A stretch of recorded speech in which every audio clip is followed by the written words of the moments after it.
समुद्री सतहदेखि करिब 800 देखि 2200 मिटरको उचाइमा फैलिएको गण्डकी प्रदेशमा अवस्थित पहाडी भौगोलिक बनावटले सजिएको क्षेत्र बडिगाड खोलाको नामबाट नामाकरण गरिएको यो बडिगाड गाउँपालिका। हरियाली जङ्गल, झरना, खेतीयोग्य भूभाग र जीवन्त संस्कृति यहाँको परिचय हो। यो गाउँपालिकाले पृथ्वीको 178.68 वर्ग किलोमिटर क्षेत्रफल ओगटेको छ भने प्राकृतिक सौन्दर्य, सांस्कृतिक विविधता, सामाजिक सहकार्य, इतिहास र सम्भावनाको साझा परिचय बनेको नमुना पालिका हो। यस पालिकामा 2078 सालको जनगणना अनुसार कुल जनसङ्ख्या करिब 28,839 रहेको छ। मेलमिलाप र सद्भावको गहिरो सम्बन्ध राख्दै यस पालिकाभित्र मगर, ब्राह्मण, क्षेत्री, गुरुङ, कामी, सार्की, दमाई र कुमाल जस्ता जात जातिहरू बसोबास गर्दै आइरहेको यस ठाउँको मुख्य धर्मका रूपमा हिन्दू र बौद्ध धर्म रहेको छ। यहाँको प्रमुख पर्वहरूमा दसैँ, तिहार, माघे सङ्क्रान्ति, तीज, फागु पूर्णिमा, लोसार, रामनवमी, जनै पूर्णिमा, छठ पर्व, शिवरात्रि, उधौली उभौली र बुद्ध जयन्ती पर्दछन्। यहाँको मौलिक चिनारी र मौलिक लोक परम्परा अझ विशेष छन्, जस्तै घाटु नाच, सोरठी, भैलो, सराय नाच, हनुमान नाच, ख्याली गाउने, लाखे नाच, साथै सुनिमाया, एनिमाया र सलौजो जस्ता परम्परागत भाका आदि। यसरी हरेक मौलिक लोक परम्पराको फरक अर्थ राखेको पाइन्छ। जस्तै घाटु नाच वसन्तमा गाइने नाचिने नाट्य शैली हो, जसमा प्रेम र भक्ति मिसिन्छ। सोरठी, भैलो, देउसी तिहारमा देवी आराधनासँगै प्रस्तुत गरिन्छ। सराय नाच मगर समुदायको पहिचान बोकेको सामूहिक नृत्य हो। हनुमान नाच धार्मिक कथाहरूको जीवित अभिनय हो। ख्याली गाउने शब्द र धुनको मेलमा गाइने परम्परागत दोहोरो शैली हो। लाखे नाच पौराणिक पात्रको भेषमा रोग र सङ्कट हटाउने जनविश्वास बोकेको नाच हो। सुनिमाया, एनिमाया र सलौजो गाउँघरको प्रेम, वियोग र मेलापातको मौलिक धुन हुन्। यी पर्व र परम्पराहरूले बडिगाडलाई केवल एक गाउँपालिका मात्रै होइन, जीवन्त सांस्कृतिक सङ्ग्रहालय पनि बनाएको छ। यस बडिगाड गाउँपालिकामा 10 वटा वाडाहरू रहेका छन्। पालिकाको केन्द्रबिन्दु स्थान खार बजार हो। यस पालिकाको सिमानाहरू पूर्वमा गलकोट नगरपालिका, पश्चिममा निसीखोला गाउँपालिका, प्युठान र गुल्मी, उत्तरमा धोरपाटन नगरपालिका र ताराखोला गाउँपालिका र दक्षिणमा गुल्मी जिल्ला जोडिएका छन्। बडिगाड गाउँपालिका भौगोलिक विविधताले समेत समृद्ध रहेको छ भने यस पालिकामा दोस्रो कार्यकालको रूपमा स्थानीय तहको निर्वाचन 2079 मा गण्डकी थापा अधिकारी अध्यक्ष पदमा निर्वाचित हुनुभएको हो। उहाँ स्थानीय तहको जनप्रतिनिधि मात्र नभएर देशकै प्रेरणाको स्रोत पनि हुनुहुन्छ। उत्कृष्ट महिला जनप्रतिनिधिहरूको छनौट गर्ने राष्ट्रिय स्तरको कार्यक्रम सिलेट्स आइकनमा छनौट पर्नुभई उत्कृष्ट महिला जनप्रतिनिधि बन्न सफल हुनुभएको थियो। साथै 100 वुमेन अफ इम्प्याक्टमा समेत सूचीकृत हुनुभएको छ। पारदर्शी शासन, डिजिटल प्रणाली र महिला सशक्तिकरणमा उहाँको योगदानले बडिगाडलाई एउटा विकासको नयाँ दिशातर्फ अगाडि बढाएको छ।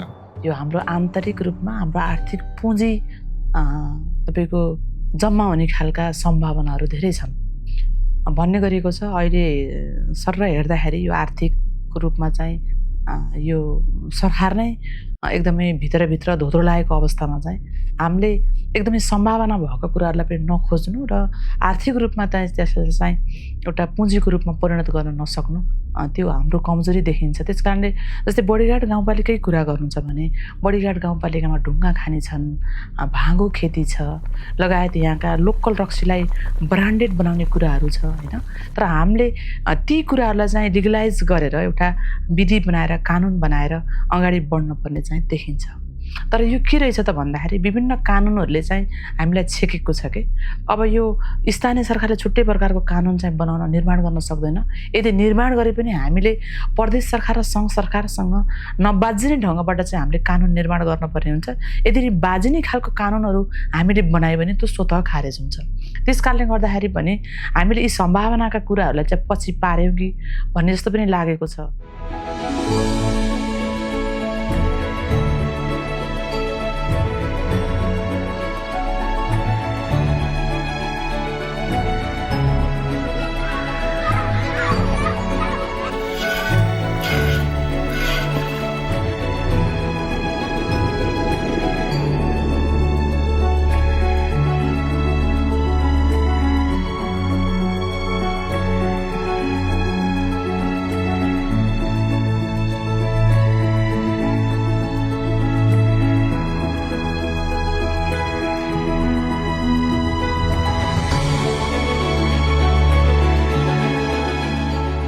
उपाध्यक्ष भीमसेन वन र प्रमुख प्रशासकीय अधिकृत मुक्ति पौडेल बडीगार्डको विकास यात्रामा दृढ प्रतिबद्ध सहयात्री हुन्। लेखा, प्रशासन, योजना, शिक्षा, कृषि, स्वास्थ्य सबै शाखाका कर्मचारीहरू दिनरात गाउँपालिकाको सेवा प्रवाहलाई प्रभावकारी बनाउने अभियानमा जुटिरहेको देखिन्छ। बडीगार्ड धार्मिक र सांस्कृतिक स्थलहरूको दृष्टिले पनि महत्त्वपूर्ण छ। पर्यटनको सम्भावनाले भरिएको यो गाउँपालिका बडीगार्ड खोला, धुल्लो लेक, सिमलचौर, खानी डाँडा, सुरुङहरू जस्ता रमणीय स्थलहरू पर्यटकीय सम्पदाहरू हुन् जहाँ प्राकृतिक सुन्दरता र सांस्कृतिक पहिचान रहेको छ। यहाँका बासिन्दाहरूको मुख्य पेशा कृषि हो। ढुङ्गा खानी, दुनिया टपरी बनाउने उद्योग, बडीगार्ड ढाका उद्योग जस्ता लघु घरेलु उद्यमहरूले रोजगारी र आत्मनिर्भरताको मार्ग बनाइरहेका छन्। आंशिक व्यापार र वैदेशिक रोजगारले पनि आर्थिक जीवनशैलीलाई गतिशील बनाइरहेको छ।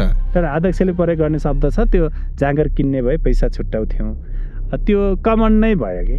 त्यसो हामीले गर्छौँ, रोजगारी सिर्जना गर्छौँ, युवाहरूलाई यही रोक्छौँ, माइग्रेसन रोक्छौँ भन्यौँ, तर फेरि त्यही किन्न सकेनौँ जाँगर। अरू त हामी गर्न सक्थ्यौँ, पैसा पनि छ, हाम्रो इच्छा शक्ति पनि छ, तर हामीसँग जहाँ तपाईँ कार्यान्वयन गर्ने त्यहाँ जाँगर छैन। र अर्को हामीले खोजिरहेको कामहरूको केही सुरुवातहरू पनि छन्।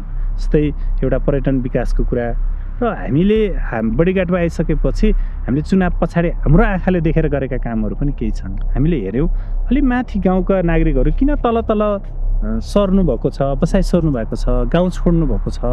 हामीले त्यो कुरा हेर्दाखेरि के देख्यौँ भने तल गएर के चिज भेटिएछ भन्दा एउटा स्वास्थ्य चौकी छ, माथि पनि छ, विद्यालय छ। हाम्रो धेरै नागरिकहरूमा पीडा छ नि त। त्यस कारणले गर्दा हामीले के गर्यौँ भने खास गरिकन महिला दिदीबहिनीहरूको हकमा होइन, हामीले चाहिँ उहाँहरूको तपाईँको स्वास्थ्य परीक्षण गर्ने कुरा, वृद्धहरूको स्वास्थ्य परीक्षण गर्ने कुरा, र उहाँहरूलाई चाहिँ स्वास्थ्य परीक्षण गरिसकेपछि, प्रारम्भिक स्वास्थ्य परीक्षण गरिसकेपछि विशिष्ट उपचारको लागि सिफारिस गर्ने कुरा, उहाँहरूलाई पठाउने कुरा, यो काममा हामीले चाहिँ जोड दिनुपर्छ भनेर स्वास्थ्य क्षेत्रमा हामीले कामको सुरुवात गऱ्यौँ। हामीले त्यसलाई चाहिँ त्यसको एउटा सक्सेस पनि हुँदै आएका छौँ, र त्यसमा विभिन्न तपाईँको निकायहरूसँग सहकार्य गरेर हामी यसमा काम पनि गरेका छौँ। पालिका मिलेर गएको छ। हेल्थ सेक्टर, एजुकेसनको सेक्टरमा चाहिँ जहाँ विद्यार्थी छ त्यहाँ टिचर हुनुपर्छ, हाम्रो कुरा त्यही हो होइन। टिचर र विद्यार्थी चाहिँ एकअर्काको परिपूरक हो भन्ने कुरा हामीले सोच्यौँ, र हामीले चाहिँ एजुकेसनमा अलिकति चेन्ज ल्याउनको लागि विद्यालयमा दक्ष टिचर चाहिन्छ भन्ने कुरालाई चाहिँ हामीले ध्यान दियौँ।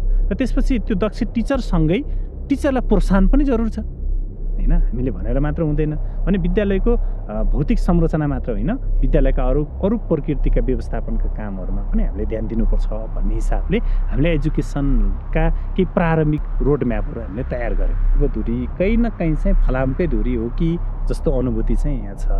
र योदेखि नजिक यो शिवधुरी र यो नौगाको बिच खण्ड भनेको यो सेलेट घर छाउने ढुङ्गाको खानी छ फेरि है। र त्यो खानी छ। अहिले यो बडीगार्ड मात्र होइन, गुल्मीको धेरै भाग, बागलुङको धेरै भाग र यहाँसम्म कि प्युठानको केही भागसम्म, अर्घाखाँचीसम्म पनि यहाँको ढुङ्गा गएर घर छाउने काम चाहिँ गर्नुहुन्छ। यो यहीँ नजिकै छ। यो यसलाई हामीले रणसिंहको ढुङ्गा खानी भन्छौँ।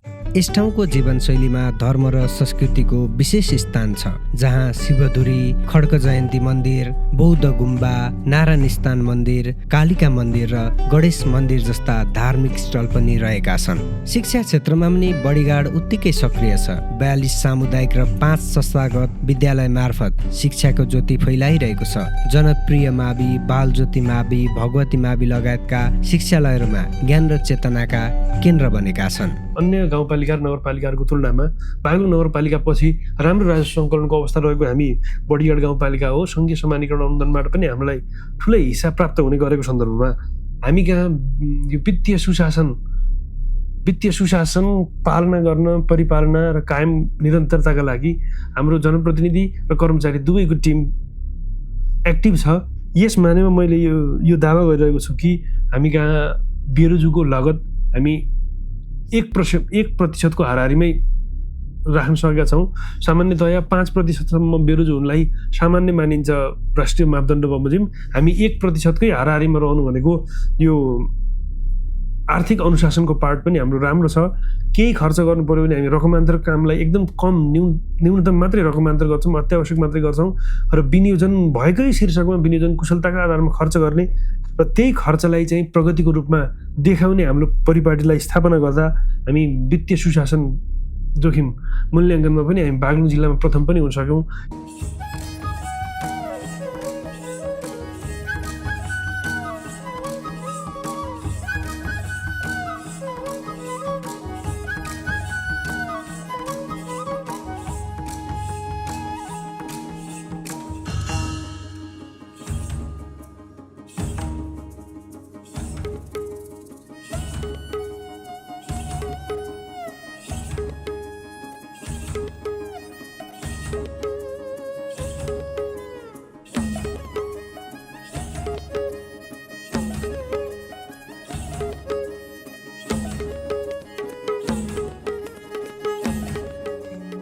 स्वास्थ्य भनेको केवल उपचार होइन, जीवनको गरिमा हो।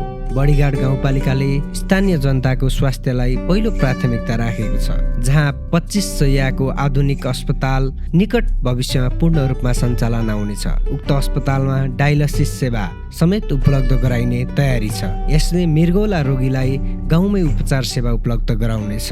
स्वास्थ्य चौकीहरू, प्राथमिक स्वास्थ्य केन्द्रहरू र नियमित स्वास्थ्य शिविरहरू मार्फत समय समयमा यस पालिकावासीहरूमा स्वास्थ्य जाँच गर्दै सेवा पुर्याउने गरिएको छ।